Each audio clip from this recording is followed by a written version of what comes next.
7 días después del fallecimiento de su esposo, la suegra de Vesper la echó a la calle bajo la lluvia torrencial. Se reían a carcajadas porque, según el testamento, Vesper solo había recibido una casucha vieja y destartalada en un pueblo olvidado, mientras que su suegra y su cuñada heredaban la mansión de lujo y el imperio familiar. Esa misma noche, arrastrando una maleta empapada y un corazón roto, Vesper se dirigió hacia la propiedad heredada de su esposo, sin saber que dentro de esas paredes podridas, encontraría algo que cambiaría su vida para siempre. Pero antes de que comience la historia, imagina que estás escuchando esto como un segmento en un canal de YouTube de narración de historias. Deja un comentario diciéndome desde qué ciudad estás escuchando, y no olvides darle a me gusta y suscribirte para que pueda seguir trayéndote historias como esta. Dicho esto, la verdadera historia de Vesper comenzó 7 días después del funeral de Cassius. Habían pasado 7 días desde que el cuerpo de Cassius, su esposo, fue bajado a la tierra, pero el aire dentro de la mansión seguía denso, pesado, casi irrespirable. No por el duelo, porque en esa casa apenas nadie parecía estar de luto, sino por el tenso peso de la lectura del testamento. Vesper estaba sentada en un sofá de terciopelo que se sentía frío y hostil, envuelta en un simple chal negro que se mezclaba con las sombras del enorme salón. Sentadas frente a ella estaban Genevieve, su suegra, y Sarapina, su cuñada. Vestían de negro, sí, pero llevaban caros vestidos de diseñador, un maquillaje impecable y joyas nuevas que brillaban en sus muñecas. Sin embargo, no había dolor en sus ojos, solo un brillo impaciente y codicioso.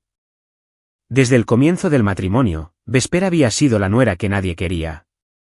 Una mujer sencilla sin un apellido prestigioso ni una familia adinerada que nunca estuvo a la altura de las expectativas de su suegra.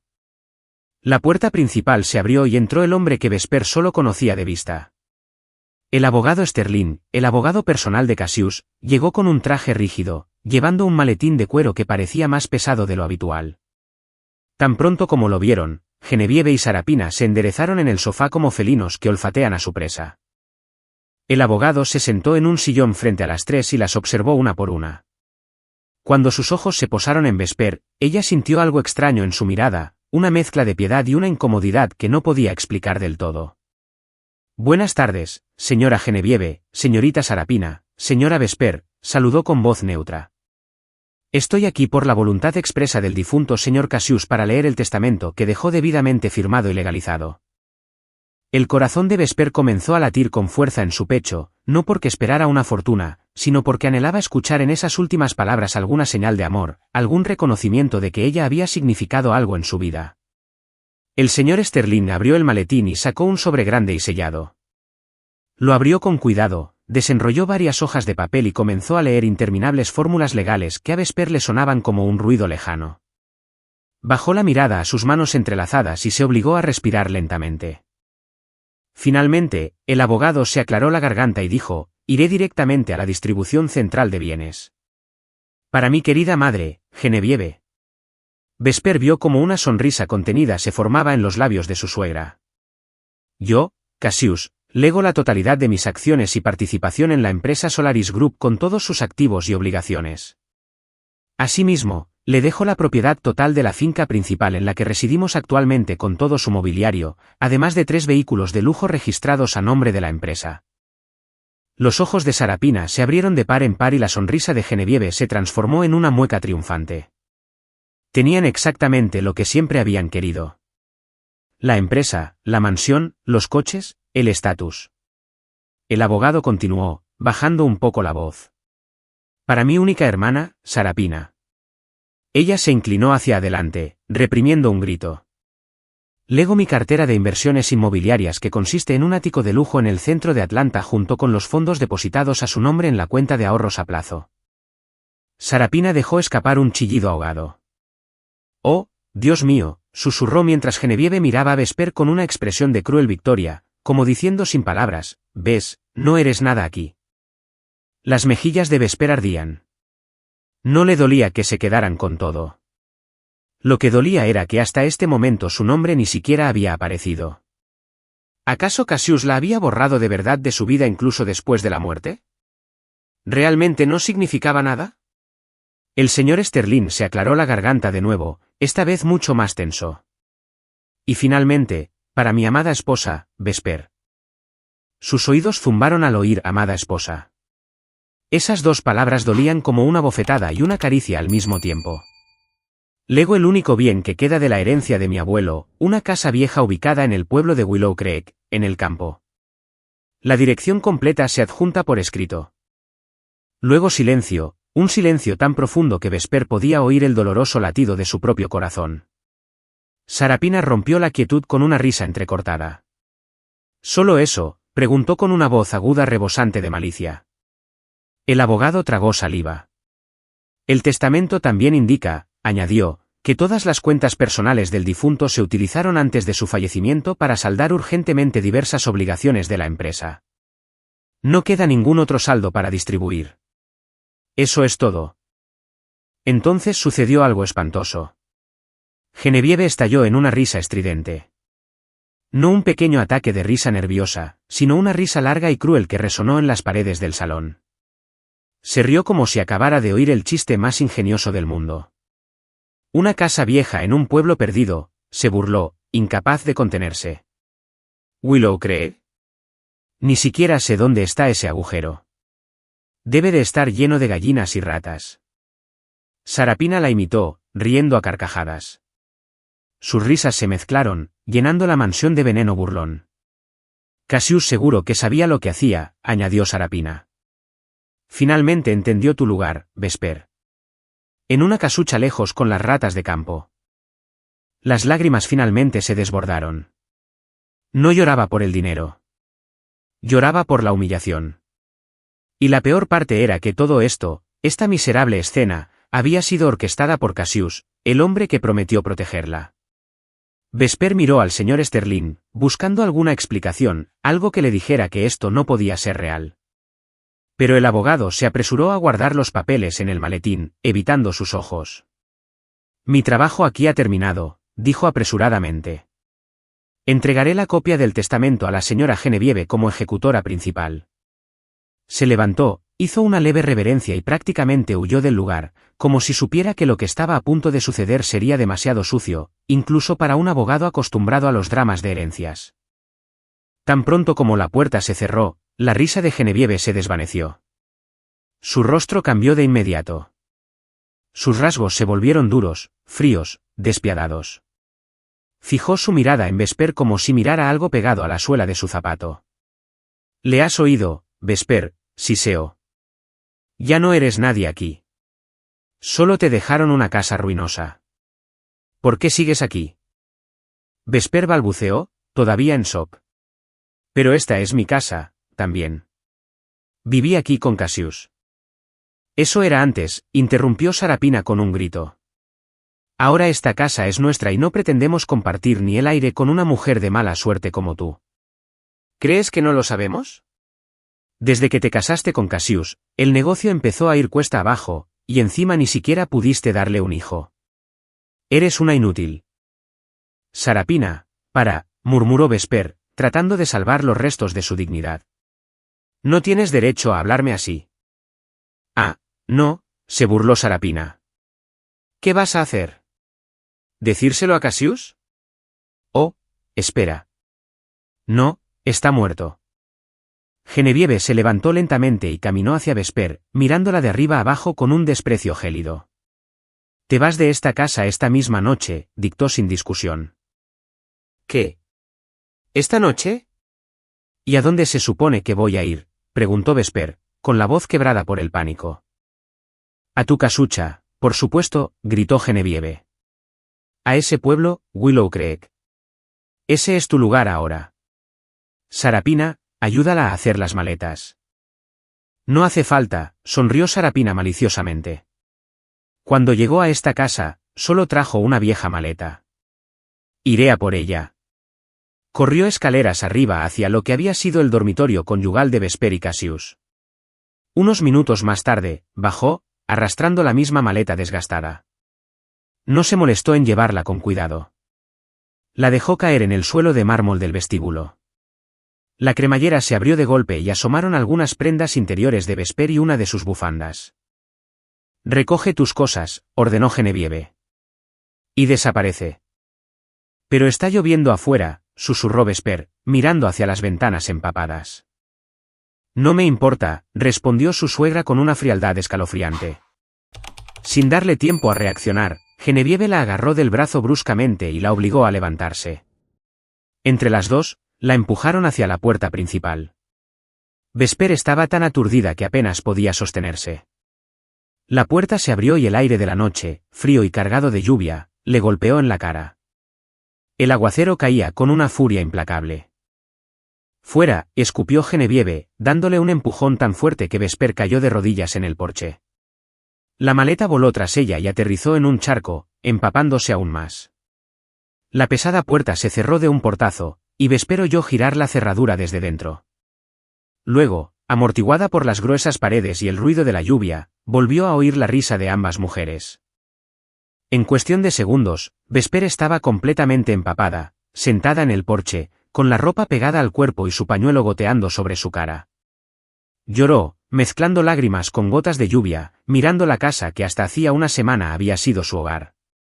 Si días antes era la señora de esta mansión, ahora la habían tratado peor que a una mendiga. Con manos temblorosas, sacó el trozo de papel donde el abogado había escrito la dirección de la casa heredada en el campo, Willow Creek, Georgia. No tenía a nadie más, ningún otro lugar a donde ir. No podía quedarse allí tirada en el suelo.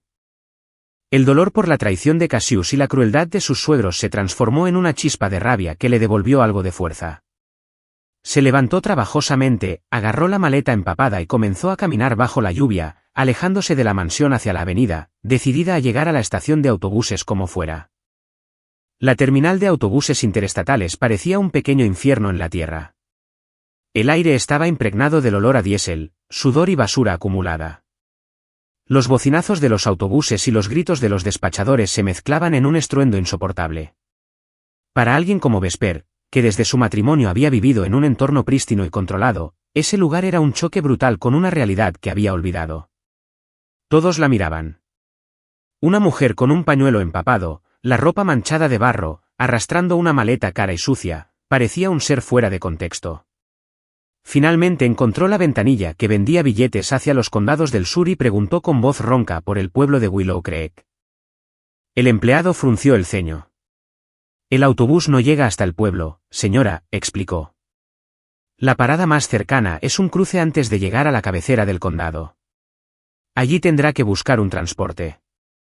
Quizás algún local con una camioneta si es que alguien sigue fuera a estas horas. Vesper no tenía alternativa. Compró el billete con casi todo el efectivo que le quedaba en la cartera, el mismo dinero que había apartado unos días antes para comprar flores frescas para la tumba de Cassius. La ironía fue un golpe más. El autobús era de clase económica, viejo, caluroso y abarrotado. Vesper consiguió un asiento junto a una ventana agrietada, puso la maleta a sus pies y la abrazó como si fuera el único vestigio de su vida anterior. El autobús se puso en marcha, dejando atrás las crueles luces de la ciudad. El viaje fue una larga tortura. Cada bache en la carretera se sentía como un golpe en el pecho. La lluvia seguía cayendo, dibujando líneas de agua en el cristal. Vesper apoyó la frente en la ventana fría y su mente se llenó de preguntas. ¿Por qué, Cassius? ¿Por qué me hiciste esto? El recuerdo de su esposo la atravesaba como una puñalada. Intentó recordarlo en sus buenos días, no al Cassius pálido y silencioso de los últimos 6 meses. Recordó al hombre que la miró con amor el día de su boda. El que siempre la defendía en la mesa cuando Genevieve la humillaba. El que le traía sopa caliente cuando se enfermaba. ¿Había sido todo eso una mentira? ¿Había sido solo un papel que interpretó hasta el final? Porque el testamento, con su cruel distribución, parecía una prueba irrefutable de que al final él quería deshacerse de ella. Las lágrimas cayeron de nuevo, esta vez en silencio. No quería llamar la atención de los otros pasajeros. Lloró, conteniendo los sollozos hasta que le dolió el pecho. Entonces, como un relámpago en medio de la oscuridad, recordó una conversación de hacía 6 meses, cuando Cassius acababa de recibir su diagnóstico y aún lo mantenían en secreto. Estaban sentados en el jardín trasero de la mansión, mirando el pequeño estanque de peces. Cassius parecía ausente, con la mirada fija en el agua.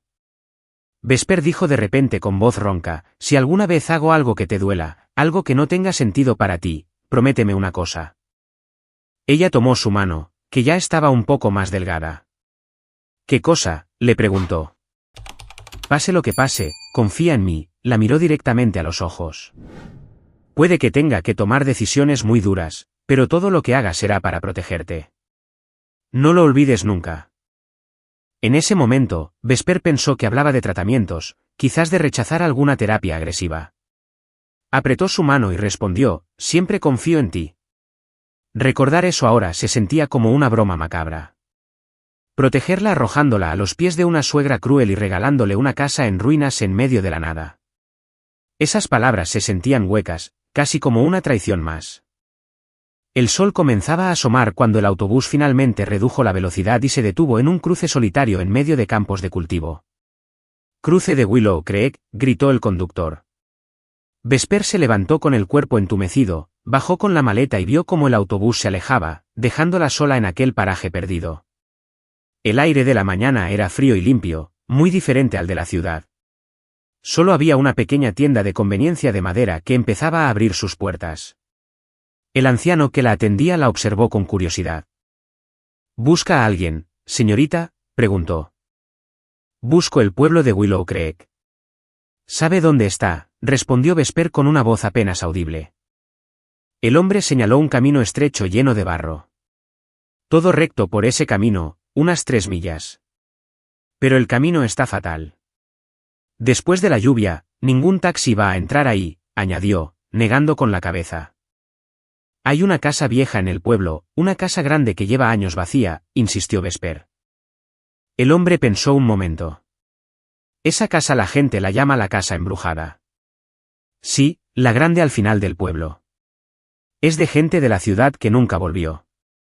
Esa es, dijo con cierta superstición en la voz. El corazón de Vesper se hundió. Casa embrujada. Sonaba tan apropiado para su suerte que casi se rió de lo absurdo. Aún así, le dio las gracias, respiró hondo y empezó a caminar. El camino era una tortura. Las ruedas de la maleta eran inútiles en aquel barro espeso. Tenía que levantarla, dar unos pasos, dejarla caer, respirar y volver a intentarlo. Su pañuelo, que empezaba a secarse, se manchó con salpicaduras de barro, y su ropa se le pegaba al cuerpo. Después de más de 1 hora de caminar entre campos de maíz, finalmente vio el arco de entrada del pueblo con un letrero oxidado, bienvenido a Willow Creek. Era un lugar pequeño y tranquilo. Algunas mujeres tendían la ropa y la observaban sin disimulo, cuchicheando entre ellas. Vesper podía sentir esas miradas clavadas en su espalda como si fuera un espectáculo extravagante, una mujer de ciudad cubierta con un pañuelo y arrastrando una maleta cara por aquel camino rural hacia la casa embrujada. Siguió el camino hasta el final del pueblo, donde las casas se volvían más escasas y los árboles más altos, y allí, oculta tras una vegetación descontrolada, estaba su herencia. Casa vieja era un término demasiado amable. Aquello parecía una ruina a punto de derrumbarse. La pintura se había desprendido casi por completo, dejando al descubierto tablas de madera podridas. El jardín estaba invadido por hierba alta que le llegaba a la cintura. Varias ventanas estaban rotas, dejando agujeros negros y amenazantes. El tejado tenía tantas goteras que casi se podía ver el cielo a través de él. Esto era lo que Cassius le había dejado. Esta era supuestamente su protección. Vesper se dejó caer en el suelo húmedo frente a una verja medio caída. No tenía fuerzas para más. Quería llorar, pero no le quedaban lágrimas, solo un vacío inmenso y un cansancio que se le metía en los huesos. Genevieve y Sarapina habían ganado. Tenían la mansión, los coches, la empresa. Ella tenía un montón de basura vieja. Se quedó sentada allí durante mucho tiempo, dejando que los mosquitos la picaran, dejando que la desesperación se enroscara en su pecho. Por un momento pensó que quizás sería mejor morir allí sola que seguir arrastrando este dolor. Entonces, con la cabeza gacha, algo blanco entre la maleza del porche llamó su atención. Parecía una flor. No, no era una flor silvestre. Vesper se levantó lentamente y se acercó. En un rincón del porche, en una maceta de barro agrietada, crecía un pequeño arbusto de jazmín. A diferencia de todo lo demás, el jazmín parecía bien cuidado. Sus hojas eran de un verde vivo y unos pocos capullos ya desprendían un aroma suave y dulce. Ese olor la golpeó con un recuerdo inmediato, la misma fragancia de la vela con aroma a jazmín que Cassius le había regalado 6 meses antes. Y entonces, un recuerdo más lejano se abrió paso. Una noche, viendo juntos una película sobre una pareja que lo perdía todo y acababa viviendo en una casucha, Cassius había bromeado. Si alguna vez nos arruinamos y tenemos que vivir en una casucha, no te preocupes, dijo riendo. Esconderé la llave de nuestra casa secreta en el lugar más seguro, debajo de una maceta de jazmín. Vesper se había reído con él entonces, pensando que era una broma tonta. Ahora, con el aroma del jazmín llenando el aire, su corazón empezó a latir con una fuerza descontrolada. No podía ser. Tenía que ser una coincidencia, pero sus manos ya se movían solas. Apartó la hierba que rodeaba la maceta y la agarró con ambas manos. Pesaba, pero consiguió deslizarla un poco hacia un lado. Debajo, entre las grietas de las baldosas del porche, vio brillar algo metálico. A Vesper le temblaban tanto los dedos que casi se le cae. Era una llave de latón grande, vieja y algo oxidada. Miró la llave en la palma de su mano y luego miró la puerta principal de la casa. Estaba cerrada con un candado enorme. La desesperación que la había aplastado comenzó a disiparse, reemplazada por una intensa confusión.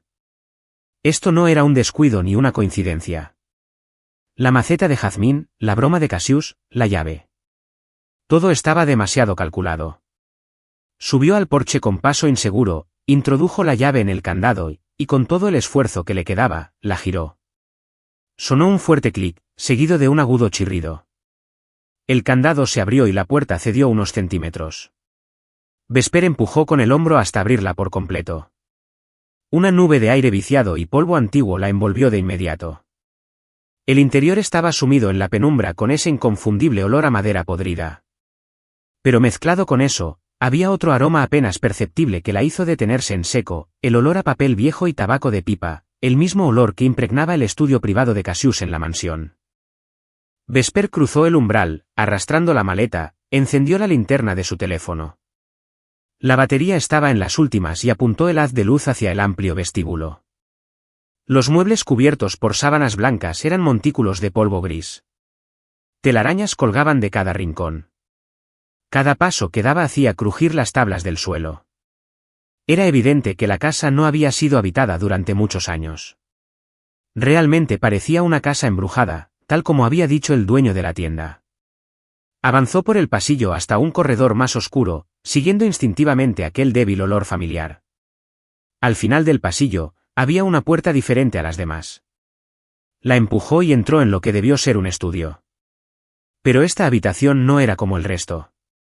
Había polvo también, sí, pero todo estaba relativamente ordenado, como si alguien lo hubiera usado recientemente. Había un gran escritorio de madera maciza, una silla giratoria de cuero, estanterías llenas de carpetas y libros. Sobre el escritorio, un cenicero vacío donde aún se podía percibir el rastro del tabaco de pipa. Vesper sintió un escalofrío. Cassius había estado aquí. Había pasado horas en ese estudio secreto en medio de ese pueblo perdido mientras todos creían que solo iba a tratamientos y reuniones. ¿Qué estaba haciendo realmente en este lugar? Levantó la linterna y la dirigió hacia las paredes. Entonces lo vio. Colgado en la pared justo enfrente del escritorio había un cuadro que desentonaba con todo. Era un óleo moderno enmarcado en negro que representaba una ciudad nublada y un gran puente que cruzaba un río ancho. El puente de Londres. Vesper se acercó. Nunca supo que Cassius tuviera interés en el arte y menos en un cuadro de Londres. ¿Por qué colgar una pieza así en esta casa destartalada? Tocó el marco. Era pesado y sólido. Intentó levantarlo y vio que no se movía. No estaba colgado de un simple clavo. Parecía empotrado en la pared. La curiosidad venció al agotamiento. Revisó los bordes, presionó diferentes puntos del lienzo, como en las películas de espías que tanto le gustaban a Cassius. Al tirar con cuidado de la parte inferior, oyó un ligero clic y el cuadro se abrió como una pequeña puerta. Detrás había una caja fuerte de metal empotrada en la pared con un panel numérico digital. Vesper dio un paso atrás, con el corazón desbocado. Esto ya no podía ser una coincidencia, la humillación del testamento, la llave bajo la maceta, ahora una caja fuerte escondida detrás de un cuadro de Londres. Todo era un plan. Miró el teclado de la caja fuerte y sintió una punzada de urgencia. La batería de su teléfono parpadeaba en rojo. Tenía que actuar rápido.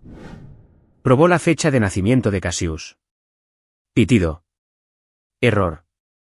Probó su propia fecha de nacimiento. Otro error. Probó la fecha en que se conocieron. Nada. Empezó a ponerse nerviosa. ¿Qué otra fecha sería importante para él? Volvió a mirar el cuadro del puente. No parecía haber pistas. Entonces pensó en algo tan obvio que se sintió tonta por no haberlo intentado antes. La fecha de su boda, el día en que sus vidas, en teoría, habían comenzado de verdad. Con los dedos temblorosos, tecleó los 6 dígitos de ese día. El panel emitió un pitido largo y agradable, y se oyó un clic mecánico. Una luz verde se encendió. Vesper contuvo la respiración y tiró de la pesada puerta de metal. El interior estaba casi vacío. No había fajos de billetes, ni lingotes de oro, ni escrituras de mansiones secretas. Solo 3 objetos, una botella de agua mineral de tamaño mediano, un paquete de galletas integrales y un sobre marrón, pequeño y arrugado. La decepción la golpeó tan fuerte que casi le fallaron las piernas. Eso era todo. Agua y galletas. ¿De verdad Cassius pensaba que iba a morir de hambre allí? Aún así, tomó el sobre con manos impacientes. Era delgado. Lo rasgó de un tirón. Dentro no había una carta ni un cheque, sino una hoja de papel grueso con el logotipo de una aerolínea internacional, un billete de avión. Vesper lo leyó una vez, y otra vez, sin creer lo que veía. Era un billete de primera clase, solo de ida, desde Atlanta, Hartsfield Jackson a Heathrow, Londres a nombre de Vesper Vance. Fecha de salida, la mañana siguiente a las 6:30. Vesper se dejó caer en el suelo polvoriento del estudio con el billete en la mano. En ese mismo instante, su teléfono se apagó, sumiendo la habitación en una oscuridad total. Se quedó sentada con la espalda contra el escritorio y el billete entre los dedos. Cassius no solo sabía que la echarían, sabía cuándo. Había calculado el día de la lectura del testamento, el tiempo que tardaría en llegar a esta casa y el margen preciso para que encontrara la caja fuerte y el billete antes de la hora del vuelo. Esto no era un castigo ni un abandono. Era un escape perfectamente cronometrado, planeado por alguien que pensaba como un estratega. El dolor en su pecho fue reemplazado por una oleada de desconcierto. Su esposo no era el hombre sencillo que ella creía. Tenía profundos secretos, y la clave de esos secretos estaba, al parecer, en Londres. Esa noche fue la más larga de toda la vida de Vesper. No durmió un segundo. Se quedó en la silla del estudio, abrazando sus rodillas, escuchando los crujidos de la casa, el aullido del viento, los ruidos de animales en el tejado. En otras circunstancias, el sonido de ratas correteando la habría hecho salir corriendo y gritando. Ahora, ni siquiera la sobresaltó. En sus manos, el billete de avión se sentía como hielo y fuego al mismo tiempo, frío por lo absurdo de la situación, ardiente por la tenue luz de esperanza que encendía. Su mente repasaba las opciones una y otra vez.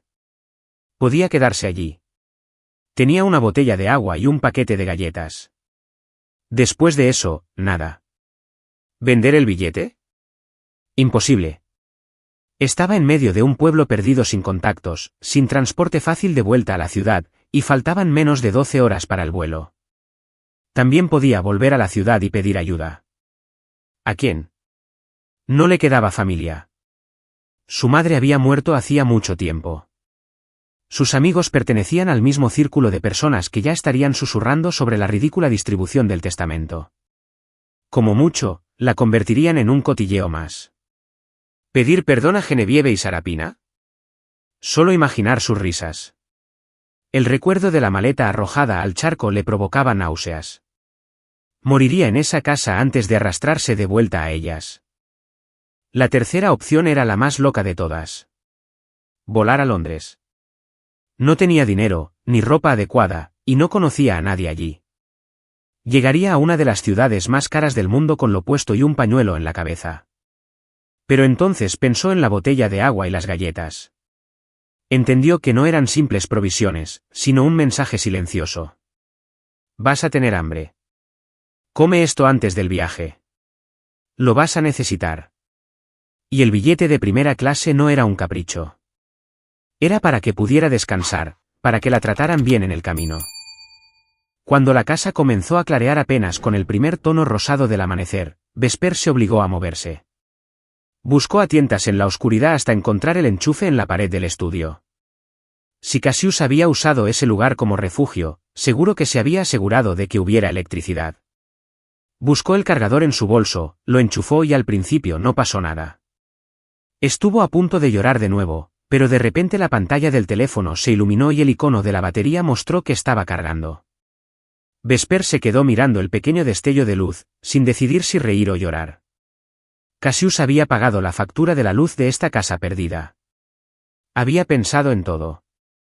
Dejó que el móvil se cargara unos minutos, lo encendió y, al hacerlo, una serie de notificaciones inundaron la pantalla. Muchos mensajes eran de conocidos que fingían condolencias, pero en realidad querían cotillear sobre la herencia. Los ignoró todos. Solo un mensaje la dejó quieta. Provenía de un número desconocido con un código de país del Reino Unido. Había llegado 2 horas antes, cuando ella todavía estaba en el autobús nocturno. Decía, su esposo me pidió que me asegurara de esto. Venga al aeropuerto. No traiga nada más que sus documentos de identificación. Todo está arreglado. Su billete está en la caja fuerte detrás del cuadro. El código es la fecha de su boda. La estamos esperando en Londres. Vesper leyó el mensaje 1, 2, 5 veces. Le temblaban tanto las manos que casi se le cae el teléfono. La estamos esperando. No era solo una persona. Había un nosotros esperando. Alguien que sabía de la caja fuerte, la combinación, el billete. Alguien que trabajaba para Cassius. De repente, todas las dudas se disiparon. Ya no era una opción. Se había convertido en un mandato. Era el camino que su esposo, enfermo pero lúcido, había trazado como su última voluntad. Volvió a escuchar esas palabras en su mente: pase lo que pase, confía en mí. Todo lo que hago es para protegerte. Por primera vez desde la lectura del testamento, el significado de la frase empezó a cambiar. Cassius no la había protegido de Genevieve y Sarapina evitándolas. Las había utilizado. Sabía que la odiaban y que si creían que no valía nada, la echarían sin dudarlo. Sabía que no solo la humillarían, sino que la expulsarían esa misma noche. Convirtió su crueldad en el detonante perfecto para poner en marcha el plan de escape.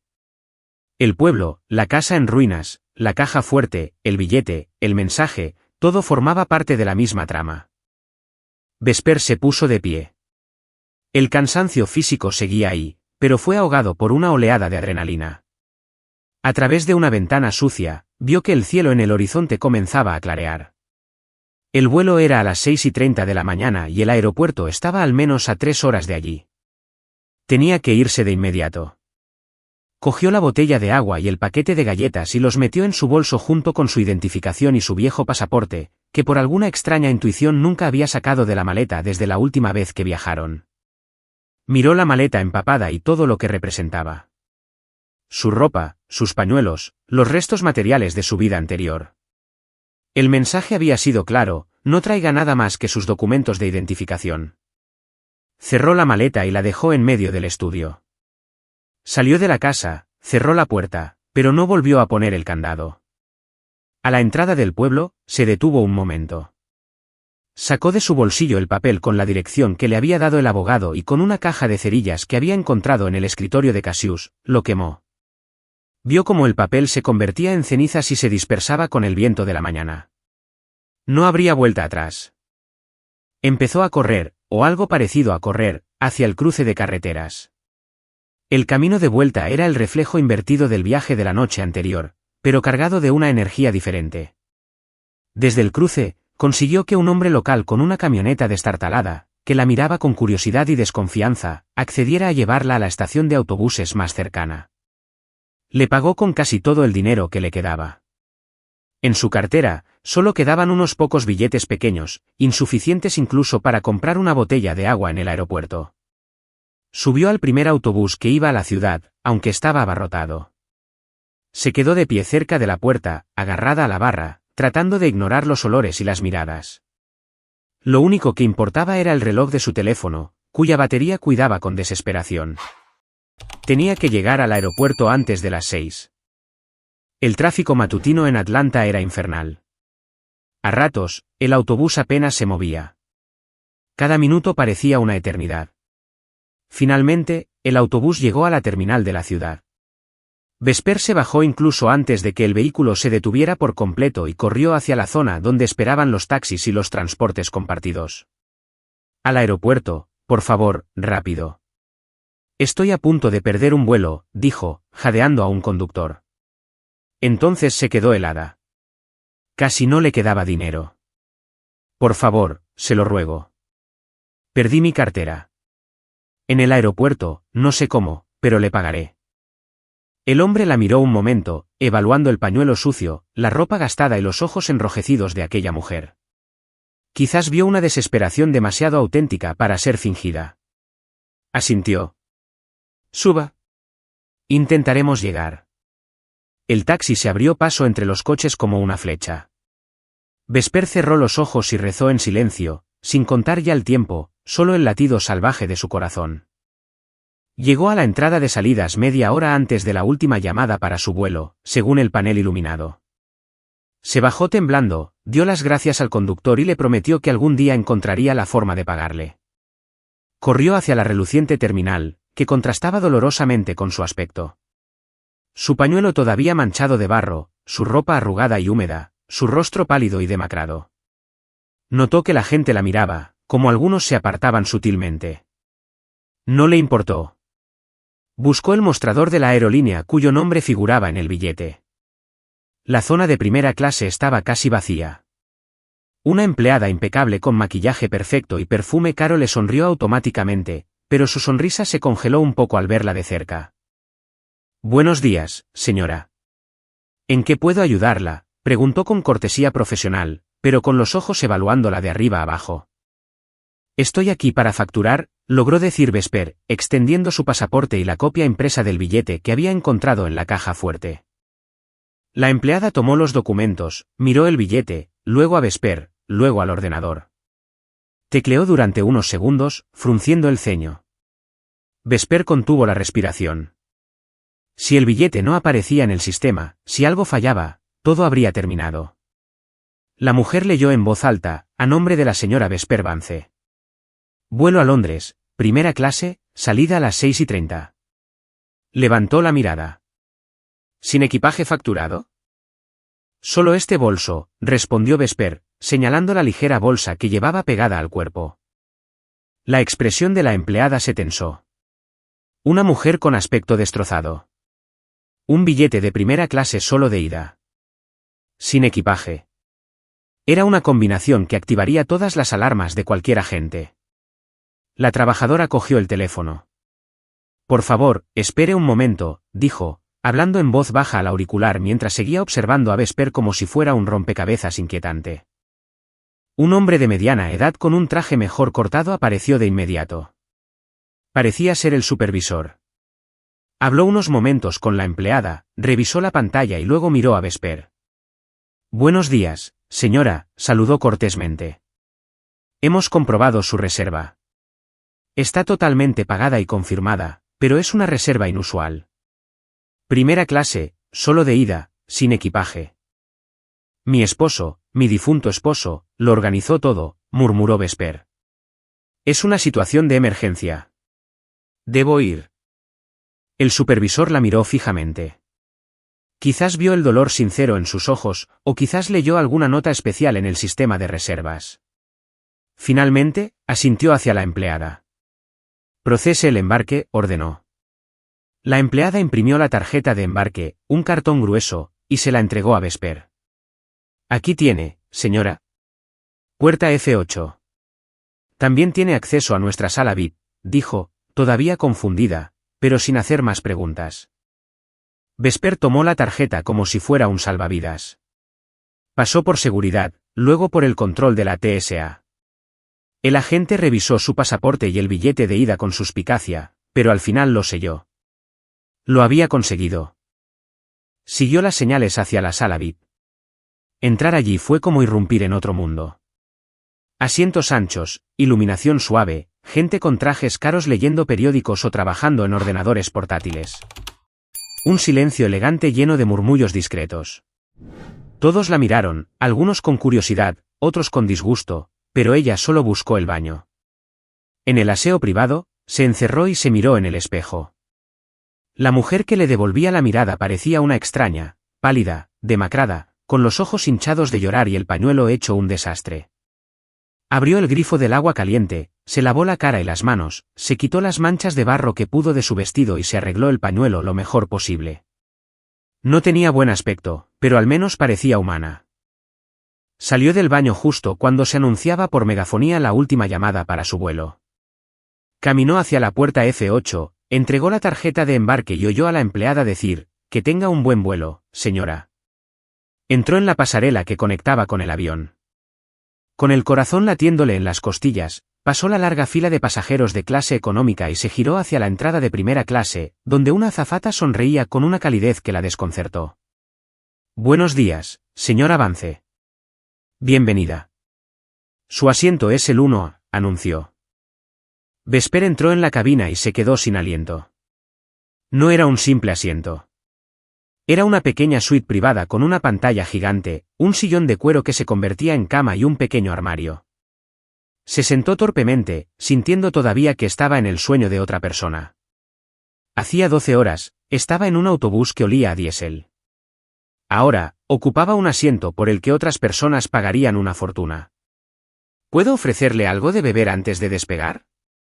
¿Champán? ¿Zumo de naranja?, preguntó la azafata. Solo agua, por favor, susurró Vesper. La azafata le trajo inmediatamente una botella fría. El avión rodó por la pista, se alineó y aceleró. Vesper se agarró a los reposabrazos mientras la máquina despegaba, dejando atrás la ciudad, la tumba de Cassius, la mansión, el pueblo, todo. Una lágrima, quizás de miedo, quizás de alivio, se deslizó por su mejilla. Durante las 9 horas de vuelo, apenas pudo dormir. Las azafatas ofrecían platos con nombres sofisticados que apenas tocó. Comió un poco de pan y fruta. El resto del tiempo se quedó mirando fijamente las nubes a través de la ventanilla. Su mente se sumergió en un torbellino. Recordó las risas de Genevieve y Sarapina, que ahora parecían venir de otro planeta. Pensó que el testamento, más que una traición, podría haber sido una trampa calculada, pero también la asaltaron dudas más oscuras. ¿Y si no era un plan para protegerla, sino para usarla para algo más siniestro? ¿Y si Cassius se había metido en negocios turbios y ahora la había enviado como moneda de cambio? Se obligó a descartar esa idea. Conocía a Cassius, o al menos eso creía. El mensaje decía, todo está arreglado. La estamos esperando en Londres. ¿Quiénes eran nosotros? Hago todo para protegerte, había dicho. ¿Protegerla de qué? De su madre y su hermana, sí. Pero ellas, por muy crueles que fueran, no habían amenazado su vida. Tenía que haber algo más, un enemigo, un riesgo que aún no entendía. A pesar de todo, no había vuelta atrás. Estaba a medio camino entre su antigua vida y una ciudad que solo conocía por las películas. En breve aterrizaremos en el aeropuerto de Heathrow, Londres. La temperatura actual es de 46 grados con lluvia ligera, anunció la voz del capitán por los altavoces. 46 grados. Vesper miró su fino vestido y sintió un escalofrío anticipado. El avión aterrizó suavemente y rodó hasta la terminal. Al desembarcar, el aire frío la golpeó incluso dentro del aeropuerto. Siguió a la multitud por pasillos interminables, leyendo carteles en inglés británico. Pasó el control de pasaportes. El agente la miró extrañado, al ver un billete de ida y sin equipaje, pero tras comprobar algunos datos en el ordenador, le selló la entrada y le dijo, «Bienvenida al Reino Unido». Caminó por la zona de recogida de equipajes sin detenerse. No tenía maletas que esperar. Se dirigió hacia la salida de nada que declarar. La puerta automática se abrió y de repente se encontró en un enorme vestíbulo lleno de gente. Había abrazos, carteles con nombres, gritos, risas, lágrimas, anuncios en acento inglés mezclados en el aire. Vesper se detuvo unos segundos, abrumada. Estaba completamente sola. No conocía a nadie. No sabía qué se suponía que debía hacer. Era una mujer negra agotada con un pañuelo plantada en medio del caos de una ciudad extraña. Por un instante, el pánico la heló por dentro más que el propio frío. Recordó el mensaje: la estamos esperando. Se obligó a respirar hondo y a fijar la vista en los carteles que sostenían varias personas. Vio al señor Smith, a la familia González, al doctor Patel, docenas de nombres, ninguno el suyo. Estaba a punto de derrumbarse, de buscar un rincón para sentarse en el suelo y llorar, cuando algo al fondo del vestíbulo llamó su atención. Un hombre alto de pelo plateado, peinado hacia atrás, piel muy pálida y un elegante abrigo negro, estaba de pie un poco apartado del grupo de chóferes. No parecía nervioso ni impaciente. Simplemente esperaba con una calma casi solemne. En su mano sostenía una pequeña tableta de cuero negro, y en ella, con letras doradas, se leía claramente: Señora Vesper Vance. El mundo de Vesper pareció detenerse. Ese era su nombre completo, con el mismo tratamiento respetuoso de señora que en el billete de avión. El hombre levantó la vista. Sus ojos azules se encontraron con los de ella. No sonrió abiertamente, pero inclinó ligeramente la cabeza en señal de reconocimiento, como si la hubiera estado esperando exactamente en ese lugar y en ese estado. Cansada, desaliñada, asustada. Vesper empezó a caminar hacia él, sintiendo que cada paso pesaba toneladas. Se detuvo frente al desconocido y alzó la voz apenas por encima de un susurro. «Soy Vesper». El hombre esbozó una sonrisa contenida, no de piedad, sino de genuino respeto. Hizo una leve reverencia y luego, con voz clara, pronunció 7 palabras que hicieron que le temblaran las rodillas. «Bienvenida, señora. Esta es su verdadera herencia». Por un momento, Vesper pensó que había entendido mal, que los nervios le estaban jugando una mala pasada. «¿Mi herencia?» «¿De qué está hablando?», logró balbucear. «Permítame presentarme», dijo el hombre con serenidad. «Soy el señor Sterling, el principal abogado de su difunto esposo aquí en Londres. Lo que su suegra y su cuñada recibieron allí no fue la verdadera herencia, señora, sino los escombros». Con una cortés delicadeza, tomó el bolso de Vesper para ayudarla y la guió hacia la salida. No la llevó a la fila de taxis comunes, sino a una puerta lateral que daba acceso a un aparcamiento privado. Bajo el cielo gris de Londres, un enorme sedán negro, un Rolls-Royce reluciente, esperaba con el motor en marcha. Un chofer uniformado se apresuró a abrir la puerta trasera. Vesper se detuvo, abrumada por el contraste. Hacía 24 horas la habían echado de una casa. Había viajado en un autobús barato, caminando kilómetros por el barro. Ahora la esperaban un abogado británico y un chofer con guantes blancos con un coche de lujo. «Por favor, señora Vesper», dijo el señor Sterling suavemente. «Todo esto le pertenece». «Mío», susurró ella, sin acabar de creérselo. Aún así, se dejó caer en el asiento trasero.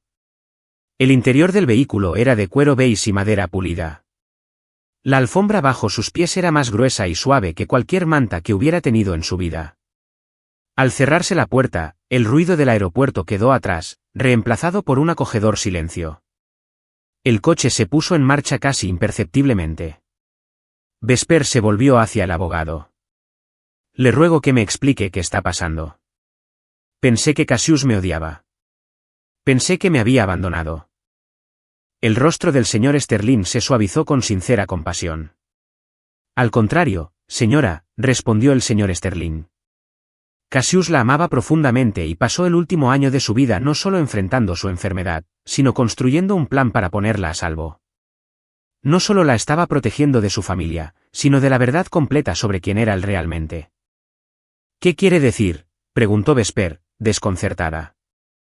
«Que su esposo no era simplemente un empresario de mediana escala en Atlanta», explicó el abogado. «Durante los últimos 10 años, en secreto, construyó un pequeño imperio empresarial internacional, y el centro de ese imperio está aquí en Londres. Lo que vio en el testamento allí fue una actuación, un teatro. La verdadera empresa matriz, las propiedades por toda Europa, las cuentas en bancos suizos, todo eso está reunido bajo una única estructura, DL Global Holdings, y Cassius dejó el 100% de esa estructura a su nombre». Vesper abrió la boca, incapaz de articular palabra. ¿DL, Diego y Lucía? No. ¿Cassius y Vesper? No, debía ser otra cosa. ¿Y entonces qué era el Grupo Solaris?, preguntó finalmente. El cascarón, respondió Sterling con firmeza. Hace una década, su esposo comenzó a desviar beneficios legalmente pero de forma muy inteligente de esa empresa hacia DL Global. Las ganancias no se reinvertían allí. Se sacaban del país poco a poco.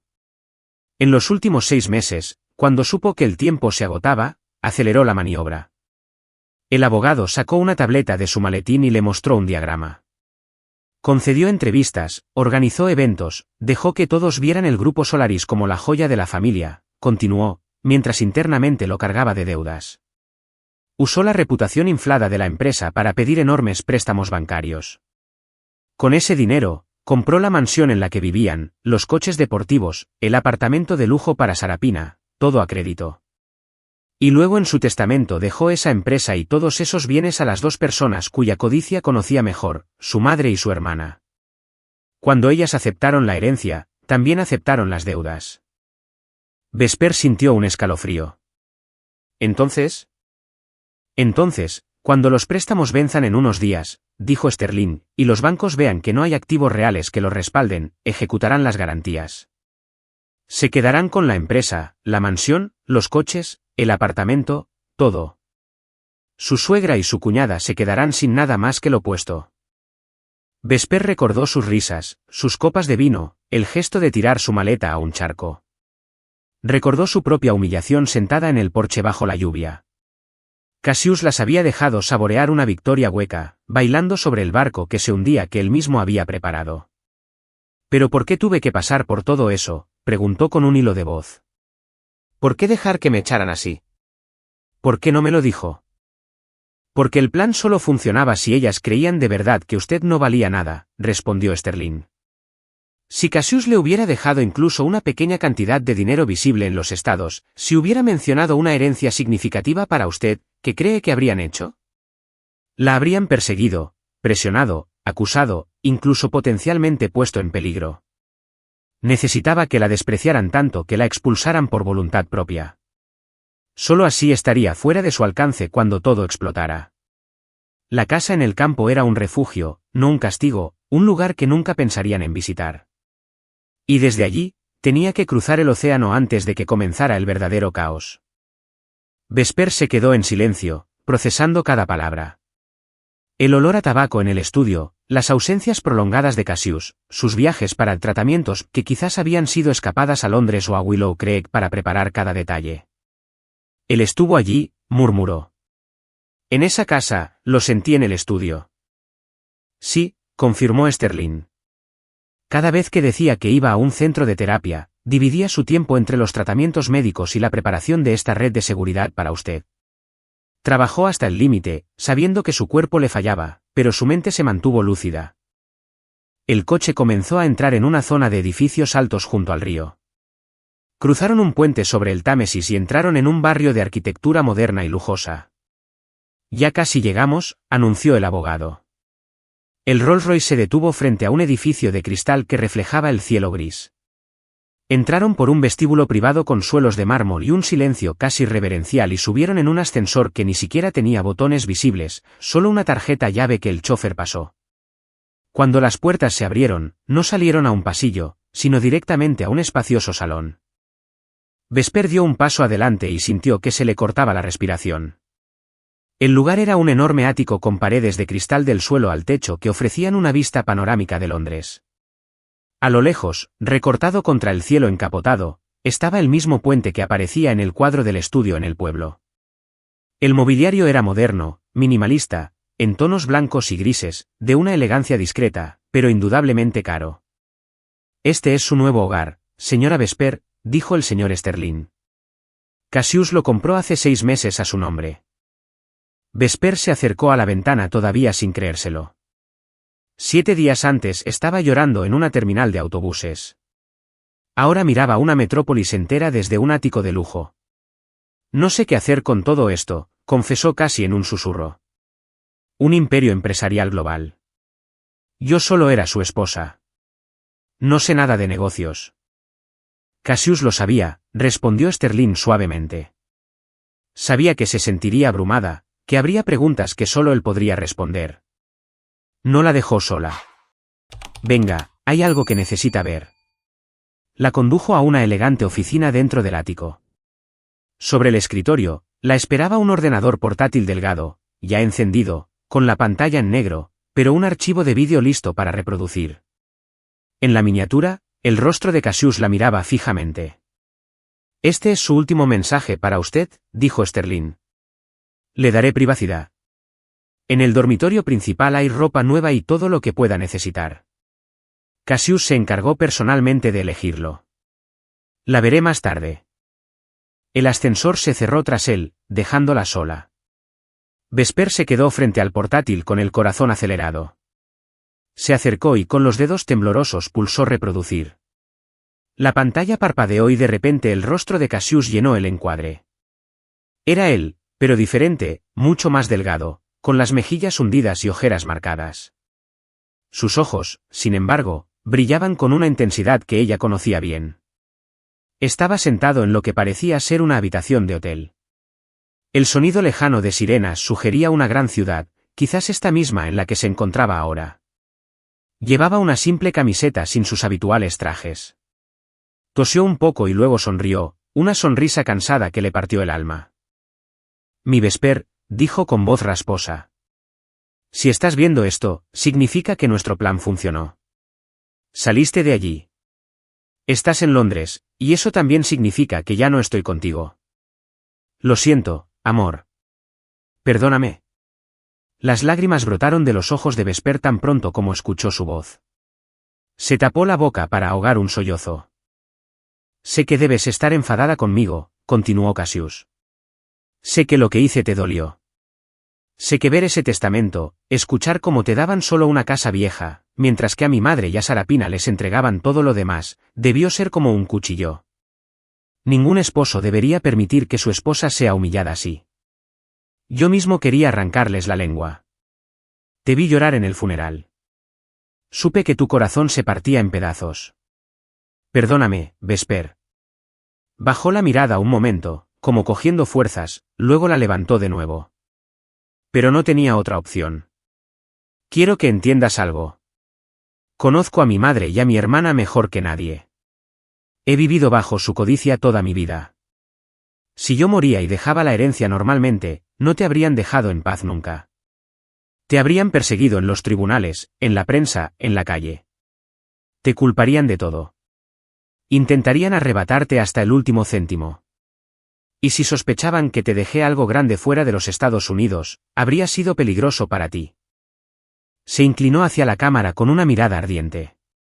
«No podía cambiar mi destino con la enfermedad. Créeme, lo intenté todo, pero si podía decidir cómo usar mi tiempo restante.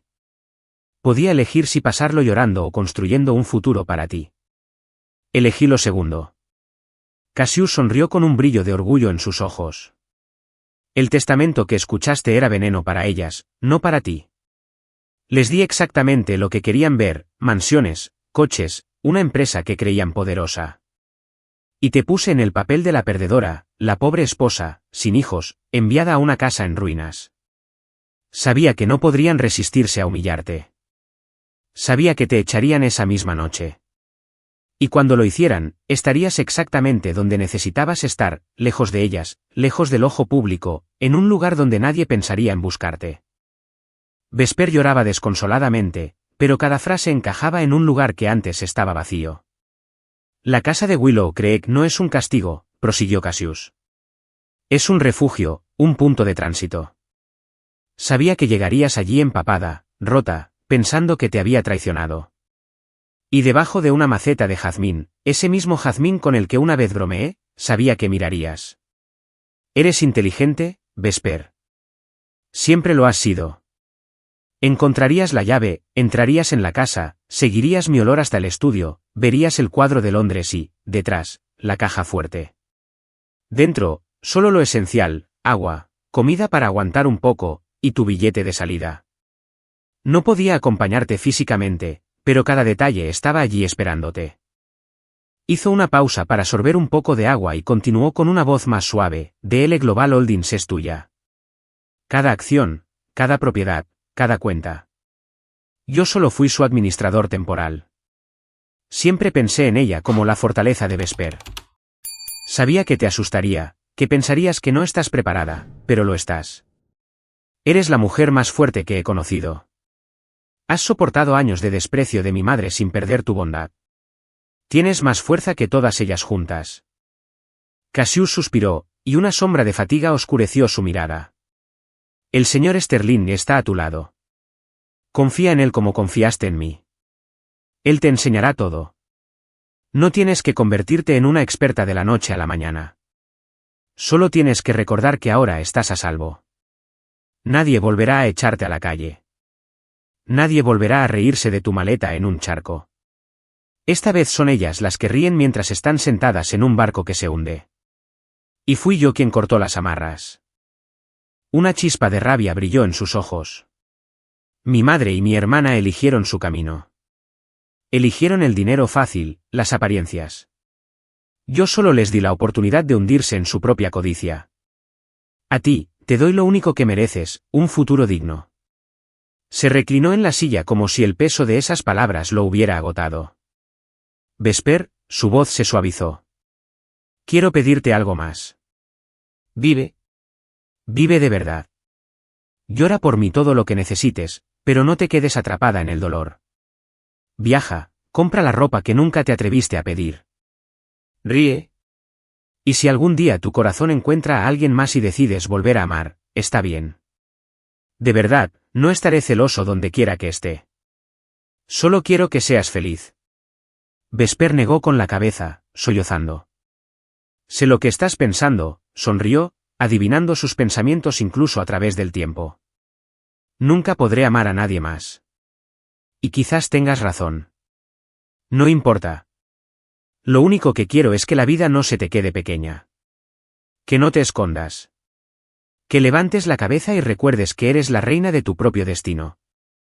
Se quedó en silencio unos segundos como si no quisiera que el mensaje terminara. Estoy cansado, admitió finalmente. Y me queda poco tiempo. Pero quería despedirme. Mirándote a los ojos, aunque sea a través de esta pantalla. Gracias por ser mi hogar, Vesper. Te amo más de lo que estas palabras pueden decir. ¿Siempre? Sonrió una última vez. Una sonrisa dulce pero vencida. Hasta que nos volvamos a ver en otra vida o en otro lugar, cuídate. Sé fuerte por los dos. La imagen se congeló y la pantalla se volvió negra. Vesper dejó caer la cabeza sobre la mesa y lloró durante mucho tiempo, liberando todo el dolor, la rabia, el miedo y, por primera vez, una inmensa gratitud. Cassius no la había traicionado. La había amado de la forma más compleja y dolorosa posible.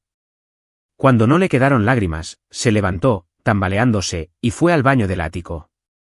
Se lavó la cara, observó sus ojos hinchados y, detrás de ellos, una mirada diferente, menos asustada, más firme. En el dormitorio principal, encontró tal como había dicho Sterling, varias prendas nuevas perfectamente dobladas sobre la cama. Vestidos elegantes, trajes de pantalón, blusas discretas, pañuelos y colores suaves, todo de su talla. Cassius había acertado hasta en los colores que más le gustaban. Se duchó con agua caliente como queriendo borrar el barro del pueblo y la humedad del autobús. Se vistió con ropa limpia y se puso un nuevo pañuelo ligero que enmarcaba su rostro. Cuando salió de nuevo al salón y se paró frente a los enormes ventanales, mirando las luces de Londres encenderse poco a poco, supo que ya no era la misma mujer que había llegado esa mañana. El ascensor emitió un suave sonido y las puertas se abrieron. El señor Sterling entró y la observó durante unos segundos. Vio la ropa nueva, el rostro aún enrojecido, pero los ojos claros y serenos. Asintió como confirmando algo que ya esperaba. ¿Está lista, señora?, preguntó. Vesper respiró hondo. ¿Qué es lo primero que tengo que hacer? El abogado esbozó una sonrisa orgullosa. Primero, comer y descansar. El desfase horario es implacable. Ya he pedido la cena para usted. Mañana revisaremos sus activos uno por uno, y pasado mañana presidirá su primera reunión de la junta directiva como propietaria y directora ejecutiva de DL Global Holdings. Bienvenida a su nueva vida, señora Vesper. Por primera vez desde la muerte de Cassius, ella sonrió ligeramente. No era una sonrisa de felicidad completa, sino de aceptación. Unos días más tarde en Atlanta, Genevieve y Sarapina vivían sus días más felices desde el funeral de Cassius. La noticia del testamento se había extendido como la pólvora por su círculo social. Ellas lo habían heredado todo, y la pobre Vesper había sido despachada con una vieja casucha en un pueblo remoto. La gente susurraba, criticaba en voz baja, pero en público las adulaba. De ser la madre del empresario, Genevieve se había convertido en la dueña de la empresa. Sarapina, de hermana menor e irresponsable a una joven rica con su propio apartamento y una cuenta bancaria rebosante de dólares, como le gustaba presumir. Se dedicaron a ir de compras, a renovar la mansión a su gusto y a despedir a cualquier empleado que hubiera mostrado aprecio por Vesper. Cada día era una celebración de su nuevo estatus. Todavía no puedo creerlo, dijo Sarapina una tarde, probándose un vestido nuevo frente al espejo. Al final, Cassius se dio cuenta de quién era su verdadera familia. Esa mujer de campo es historia. La sangre es más espesa que el agua, respondió Genevieve, saboreando un té caro en la terraza. Vesper no era más que un parásito temporal. Ahora por fin somos libres. Para coronar su triunfo, decidieron organizar la fiesta más grande que la mansión había visto jamás. No sería solo una fiesta, sino la proclamación oficial de su reinado en ese círculo social. Invitaron a empresarios, funcionarios, damas de sociedad que antes las miraban por encima del hombro. La noche de la fiesta, la casa se iluminó como un palacio. La música de jazz llenaba el aire. Un catering de 5 estrellas ofrecía copas de champán y platos sofisticados. Genevieve llevaba un excesivo vestido color vino tinto cargado de diamantes recién comprados. Sarapina brillaba con un ajustado vestido plateado. «Te ves radiante, Genevieve», la halagó un invitado. «¿Te sienta bien ser la líder de una empresa?» «Por supuesto», respondió, riendo con arrogancia. «El poder siempre estuvo hecho para mí». Levantó su copa y pidió silencio. «Amigos, gracias por venir», dijo en voz alta. «Brindemos por nuestra nueva vida, por un futuro brillante y por dejar atrás toda la basura del pasado». Algunos presentes intercambiaron miradas incómodas ante la crueldad de esas palabras, pero aún así levantaron sus copas. Justo cuando Genevieve iba a beber, el timbre de la puerta sonó insistentemente, repetidamente. «¿Quién demonios es tan maleducado?», resopló. El guardia de seguridad abrió la puerta principal. Poco después, la verja exterior se abrió de par en par y un grupo de unas 10 personas entró en el jardín. No vestían de gala. Llevaban trajes oscuros y sobrios, portaban carpetas y tenían caras muy serias.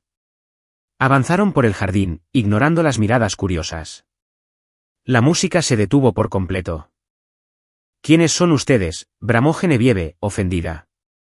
«Esto es una fiesta privada. No están invitados».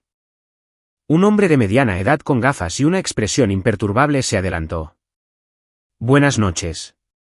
Mi nombre es Víctor Morales. Represento a un consorcio de bancos acreedores», anunció. «Tengo el placer de hablar con la señora Genevieve, nueva propietaria y responsable legal del Grupo Solaris». El corazón le dio un vuelco, aunque intentó mantener la compostura. «Sí, soy yo». «¿Qué significa todo esto?», preguntó con una risa tensa. «Como puede ver, estoy ocupada». «Me temo que su fiesta ha terminado, señora», respondió Morales. «Estamos aquí para notificarle formalmente que los préstamos a nombre del Grupo Solaris han vencido hoy. Enviamos 3 avisos por escrito que nunca fueron respondidos». «¿Préstamos?». «¿Qué préstamos?», se rió ahora con un tono histérico. «Mi empresa es sólida. Nadamos en dinero». El banquero negó con la cabeza. «Su empresa está en bancarrota, señora. El difunto señor Cassius utilizó todos los activos de la empresa, incluida esta mansión, como garantía para préstamos muy sustanciales. Esos préstamos se utilizaron para adquirir», miró a su alrededor, «todo esto, y nada de eso se ha pagado». El silencio se hizo pesado. Algunos invitados ya estaban sacando sus teléfonos para grabarlo todo. No puede ser, chilló Sarapina. Cassius no habría dejado deudas. Era rico. Lo era, corrigió Morales. Pero sus verdaderos activos fueron retirados de esta empresa hace mucho tiempo. Lo que ustedes heredaron no fue una fortuna, sino una montaña de obligaciones. Y al aceptar la herencia, también aceptaron la responsabilidad de esos préstamos. Mostró unos documentos. Tenemos una orden judicial para embargar esta propiedad, su contenido y los vehículos registrados a nombre de la empresa. La ejecución hipotecaria comienza esta misma noche. No, esta es mi casa. No pueden hacer esto, gritó Genevieve, intentando empujar a uno de los funcionarios. Ya no es su casa, señora, dijo el hombre con frialdad. Tienen 30 minutos para recoger sus pertenencias personales. Después, la propiedad será clausurada. 30 minutos. Sarapina corrió hacia el garaje, gritando. Desde la terraza, los invitados oyeron sus chillidos. ¡Mi coche! ¡Mi coche! De repente, el rugido del motor de una grúa llenó el aire. El coche deportivo de Sarapina ya estaba siendo levantado sobre la plataforma. Lo siento, señorita, dijo un funcionario. Este vehículo fue comprado a nombre de la empresa. Ahora pertenece al banco. Dentro de la casa, otros empleados del consorcio pegaban pegatinas de embargado en cuadros, televisores, sofás. El lujo se transformó en una escena de desahucio. Algunos invitados dejaron discretamente sus bebidas y se escabulleron. Otros grababan abiertamente el espectáculo. La humillación pública de Genevieve y Sarapina se convirtió en un festín para las redes sociales. Corrían de un lado a otro, sin saber qué salvar. Al final, solo consiguieron coger un bolso y las joyas que llevaban puestas. Media hora más tarde, 2 guardias de seguridad enviados por el banco las arrastraron casi a la fuerza hasta la puerta. ¡Suéltenme! Esta es mi casa, aullaba Genevieve, bataleando. Ya no, señora, repitió Morales sin rastro de emoción. Les cerraron la verja de hierro en la cara con un estrépito que resonó en todo el vecindario. Genevieve cayó de rodillas en el asfalto, su caro vestido arrastrándose por el suelo. Sarapina a su lado lloraba a gritos. Detrás de las rejas, algunos de los que minutos antes las adulaban, ahora las grababan, disfrazando la burla de preocupación. Sus cuentas estaban congeladas, su casa y sus coches embargados, su reputación hecha trizas. 7 días después de echar a Vesper la lluvia, se encontraban en la calle sin techo ni rumbo, con sus trajes de gala como único vestigio de su gloria fugaz. La justicia no llegó con gritos ni violencia, sino con la fría precisión de los documentos legales, tal como Cassius había previsto. 6 meses después, el escenario era diferente. En un barrio obrero, caluroso y abarrotado de la ciudad, una pequeña casa con las paredes desconchadas y muebles viejos albergaba a 2 mujeres que lo habían perdido todo. Genevieve y Sarapina estaban sentadas una frente a la otra, separadas por una mesa de plástico. Sus rostros, antes cuidadosamente maquillados, mostraban ahora ojeras, nuevas arrugas y un resentimiento que las consumía. «Es tu culpa», escupió Genevieve, señalando a su hija con un tenedor. «Si no hubieras despilfarrado tanto dinero, si hubieras revisado las cuentas, podríamos haber vendido algo antes de que vinieran». «Mi culpa», replicó Sarapina furiosa. «La culpa es tuya por ser una ambiciosa. Firmaste todo sin leer, demasiado ocupada presumiendo en fiestas. Destruiste nuestra vida. Solo hice lo que tú me enseñaste. Gastar. ¿Te atreves a hablarme así, desagradecida?», gritó la madre. Sus voces se elevaron, llenando la estrecha casa de insultos y reproches. A ninguna de las dos le quedaban amigos que respondieran a sus llamadas. Los que una vez las adularon, las evitaban como si fueran contagiosas. Eran el cotilleo vergonzoso del momento. La relación entre madre e hija, que siempre se había alimentado de la vanidad y el estatus compartidos, se desmoronó cuando el suelo sobre el que se asentaba desapareció. Ahora solo quedaba la pobreza y el resentimiento. Era su propio infierno, uno que ellas mismas habían ayudado a encender. Lejos de allí, a miles de kilómetros, en el piso más alto de un rascacielos de cristal en Londres, se celebraba una reunión de la junta directiva. Detrás de un enorme ventanal, la ciudad se extendía bajo un cielo inusualmente azul. A la cabeza de una larga mesa de madera oscura presidía una figura que nadie habría imaginado ver en un autobús destartalado meses atrás. Vesper llevaba un traje sastre azul marino, perfectamente entallado, un pañuelo de seda color crema enmarcando su rostro. Sus ojos, antes rebosantes de miedo y tristeza, ahora lucían firmes, atentos, llenos de una inteligencia despierta. A su alrededor, una docena de altos ejecutivos de diferentes nacionalidades escuchaban con atención. Por lo tanto, dijo Vesper en un inglés fluido y claro, nuestra inversión en energía renovable en el sudeste asiático no será suspendida.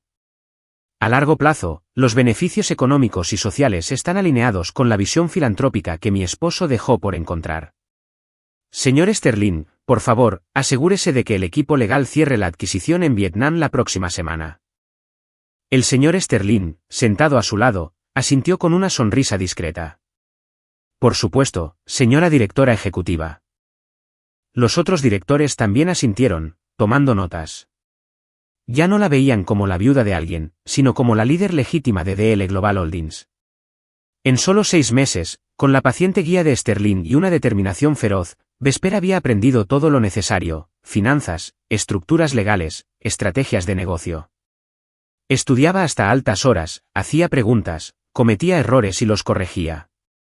Cada decisión que tomaba era también una forma de honrar el esfuerzo de Cassius. Se levanta la sesión, anunció. Los ejecutivos se fueron uno a uno, dedicándole un gesto de respeto. Cuando la sala quedó vacía, solo Vesper y Sterling permanecieron. Impresionante, señora Vesper, dijo él con contenida satisfacción. El señor Cassius estaría enormemente orgulloso de usted. Ella sonrió, esta vez con auténtica ligereza. Gracias. Pero nada de esto existiría sin su ayuda y sin el plan de él. En ese momento, sonó una notificación en su portátil. Era un correo electrónico con el asunto: informe final, Atlanta. Vesper lo abrió. Era el resumen del trabajo del investigador privado que había contratado para saber qué había sido de Genevieve y Sarapina, fotos de la pequeña casa donde vivían, testimonios de vecinos que hablaban de gritos y peleas constantes, notas sobre intentos fallidos de pedir dinero prestado a familiares y viejos amigos. Ahora estaban verdaderamente solas y pobres. Vesper lo leyó todo con una expresión neutra. No sintió ni placer ni piedad, solo una sensación de cierre definitivo. Ellas eligieron su camino, dijo finalmente, cerrando el portátil, y llegaron exactamente a donde ese camino las llevó. Se levantó y caminó hacia la pared de cristal. Desde allí, vio la ciudad vibrar bajo sus pies. Se llevó la mano al pequeño relicario que colgaba de su cuello. Dentro había una fotografía de su boda con Cassius. No estaba completamente libre de dolor, pero ese dolor ya no la encadenaba. Recordó la noche bajo la lluvia. El porche frío, el autobús sucio, la casa en ruinas, el jazmín, la caja fuerte, el billete, el mensaje en el teléfono, la voz de Cassius en la pantalla. Cada paso, cada humillación había sido también un peldaño hacia este momento. Una mujer que, contra todo pronóstico, se negaba a seguir siendo una víctima. Respiró hondo. La justicia se había cumplido, no con una venganza descontrolada, sino con la inteligencia paciente de quien piensa a largo plazo. Su vida, esa vida que Cassius le había pedido que viviera, por fin estaba comenzando de verdad. Vesper miró al horizonte, acarició el relicario y en voz baja, como una respuesta tardía al último mensaje de su esposo, murmuró: sí, lo soy. ¿Te gustó la historia y desde qué ciudad la escuchas? Encontrémonos en los comentarios. Si te gustó la historia, puedes apoyarme enviando un supergracias para que pueda seguir trayendo más historias como esta. Muchas gracias por tu dulce apoyo. Espero con ansias tus comentarios sobre la historia. En la pantalla, puedes ver 2 nuevas historias de vida que te recomiendo encarecidamente. Hay mucho más en mi canal. No olvides suscribirte. Nos vemos en la próxima historia de vida con amor y respeto.